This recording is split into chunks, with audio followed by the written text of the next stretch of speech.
yerge aşık bulup ayda yüzlerine dileydim canım diyergen hazırinde zinhar anlat mine kumelimden ciber yaraka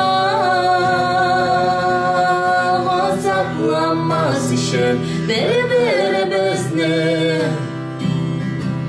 nindiye mermirik yürekge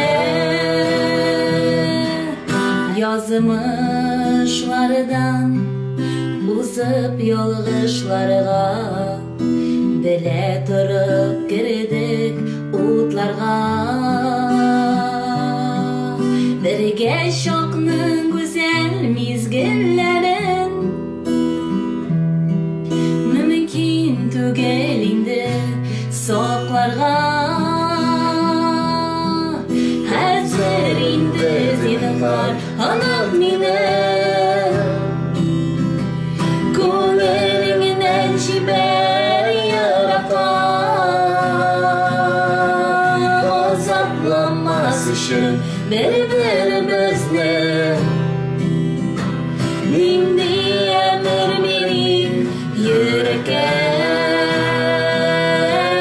hazırinde zinhar anam mine